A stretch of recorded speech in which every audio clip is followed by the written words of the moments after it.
What is going on, YouTube? AlphonZeus Team Gradelock here with a Cardfight Vanguard match with commentary from myself. We're going to be going into a best of 3 series between Jason running the Rangers of Shadow Paladin, Dragruler Build, and John running the Eradicators of Narukamis with a very number of ace units, including Descendant, Tempest Bolt, and Ignition Dragon. Now, as we get to see who goes first, it is John that wins the dice roll, so he will go first and ride. Pretty much when going up against an Eradicator deck like Narukamis, it's tough to see if you want to do an anti-limit break or just rush him down. With the current matchup that Jason has against John, he has to try his best in order to utilize Dragruler to the fullest potential and go in for a game-winning push.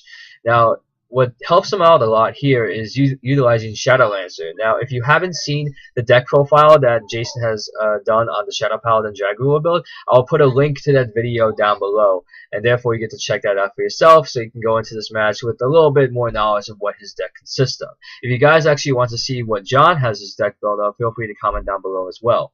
Now, he's actually utilizing a very good skill with Shadow Lancer, as he can dump out an extra, Dragruler unit that he has from his hand and get the break ride, so he can get that cross break ride turn push for pretty much what could be game. And as we get to the damage, we see that it's already 0 to 2, and of course John would ride Zuitan, because with Zuitan, at least in this case, he can try and get Linshu off, because already Jason's aware that he already has both the cross ride and the break ride as well, so he doesn't mind as to losing the creeping dog go to Linshu.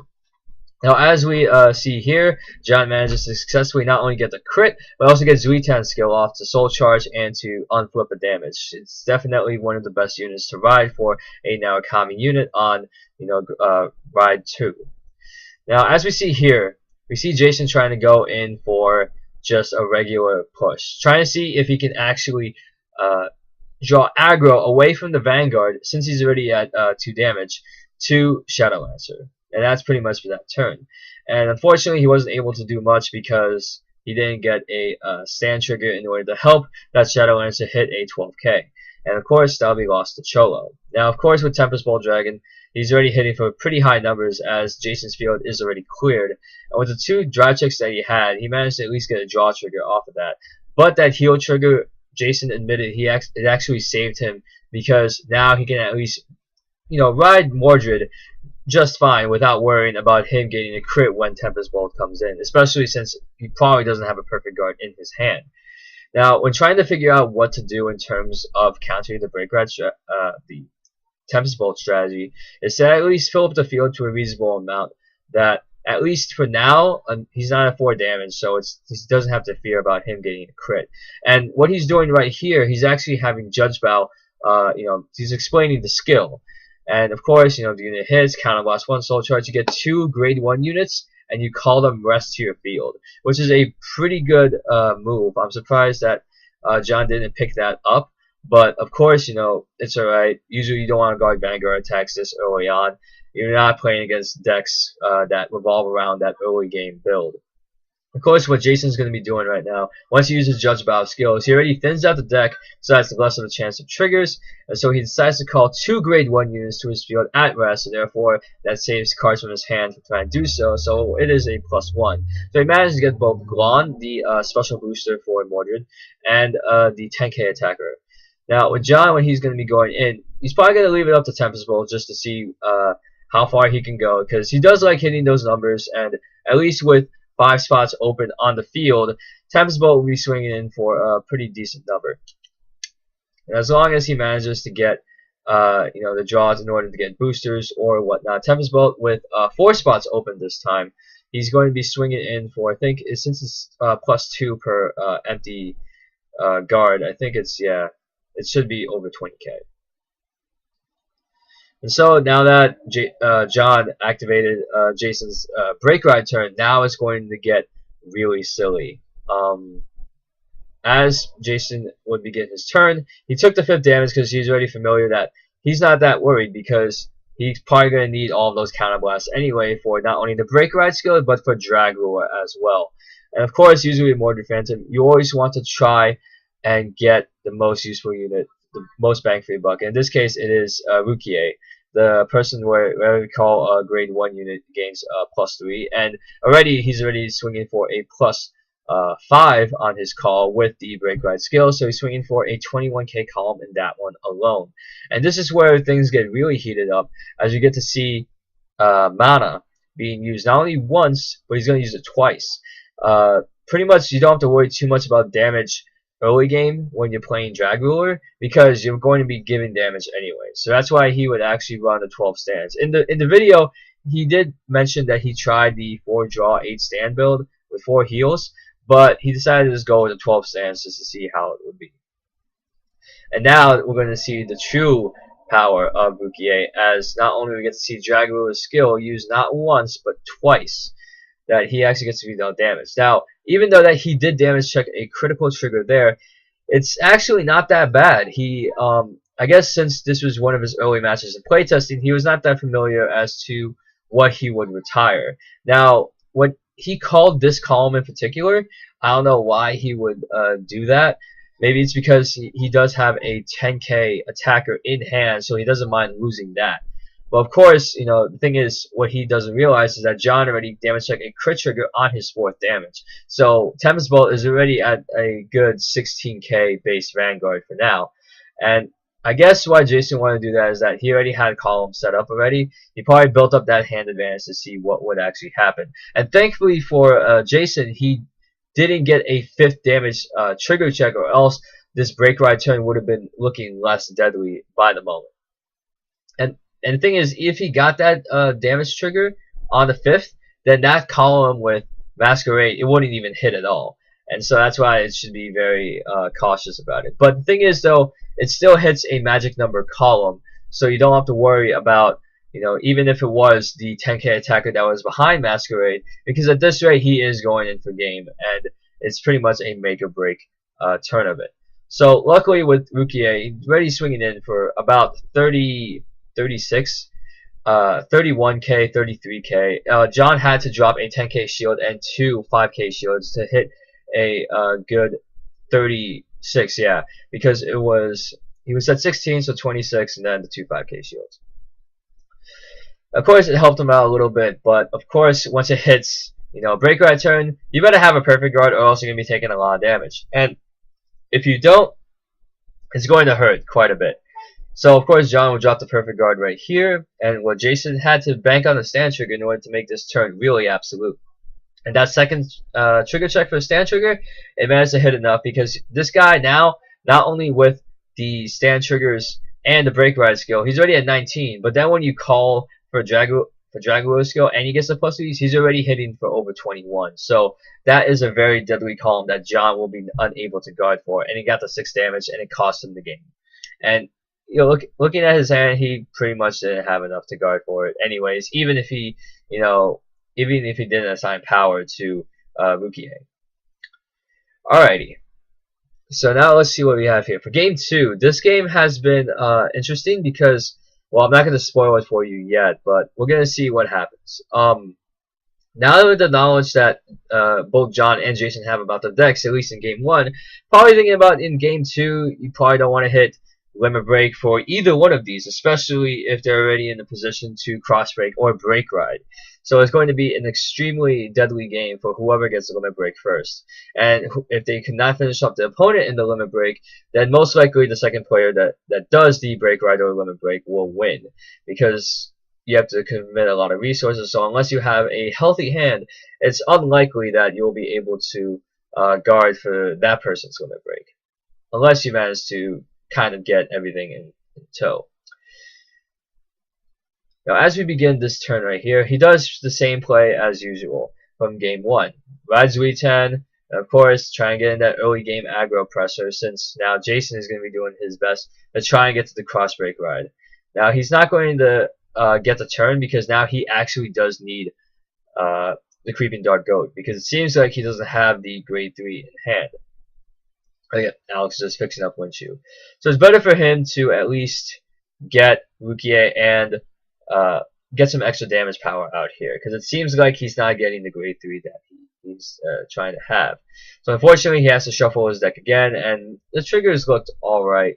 But I guess what the misplay should happen here is that although that Zuitan is 9 for 9 and John did get probably a 10k shield in his hand, he probably shouldn't have called a booster behind the Vanguard. But at least in that case, a booster behind anybody. Because, Lynchu is going to go off, but I guess at this rate, you probably don't want to have that booster behind, any one of the front row units, because Lynchu is going to be live and it's going to kind of suck.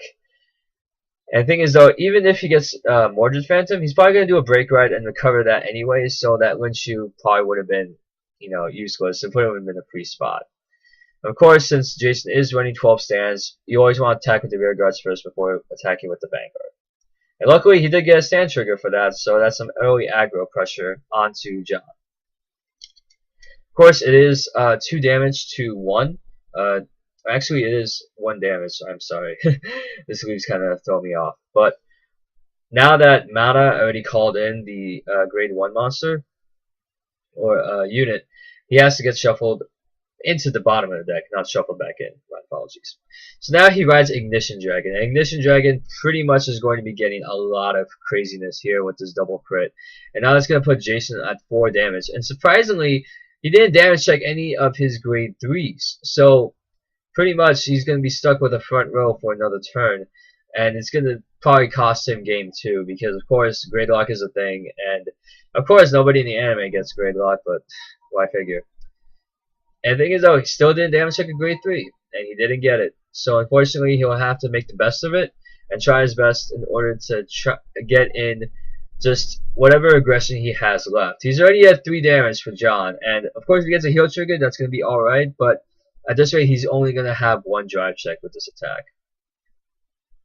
And he has to deal damage to him whatsoever.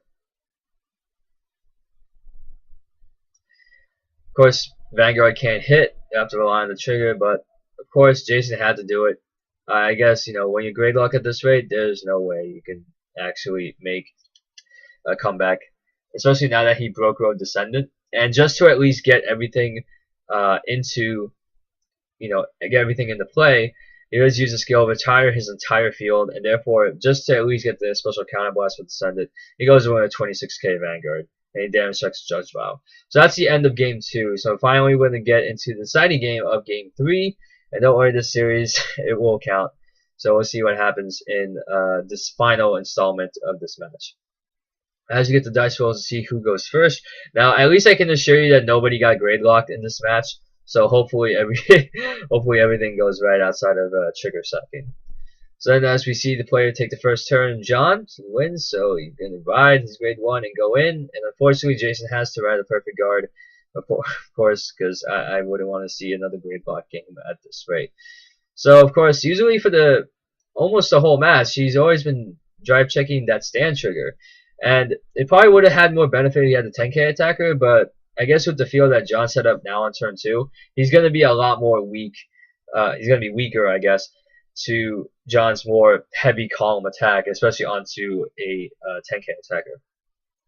So that Mana is already on the field. He's already using the Creeping Dark Goat. Or actually, no, he's not using Goat. He's actually using the 10k attacker, my bad. And so now he's actually using both Mana skills. So both of the side grade 1 monsters, or at least units, I'll say, will go back to the deck at the end of the turn. The thing is, though, they're not shuffled in. They're going to be at the bottom of the deck, so that might hurt him in the long run because those are 2 7k boosters that he will need, especially when he's going to be going into the grade 3 Mordred ride.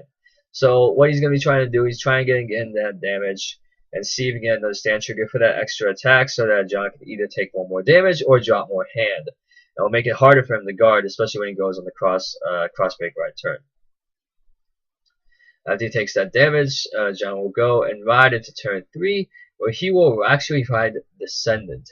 And this card has terrorized the meta, I guess, not recently, but I still remember once that tank came out, and Descendant was a huge thing.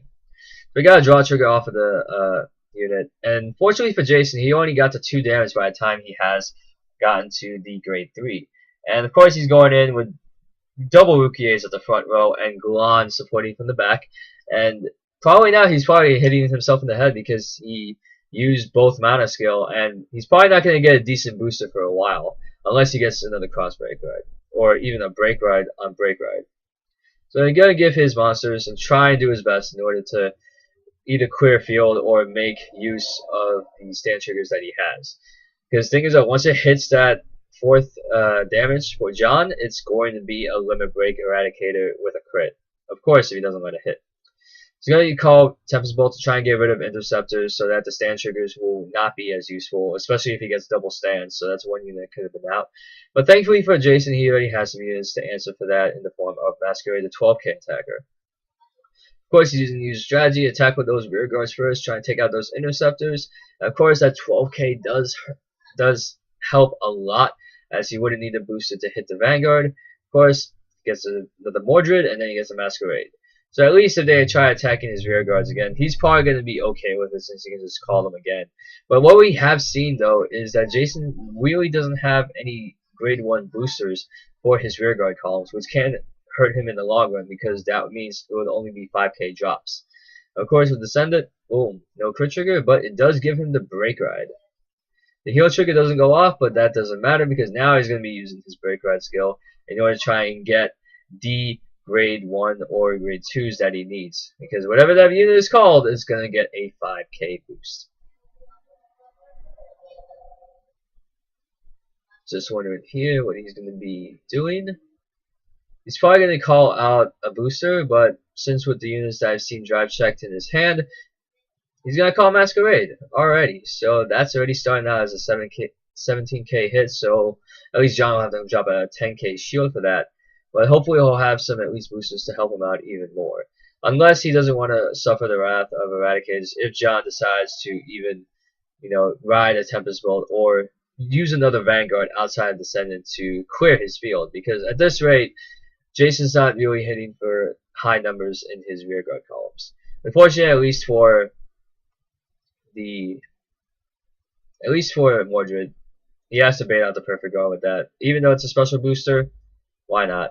I guess in hindsight, I'd rather have Mordred swing in for 25.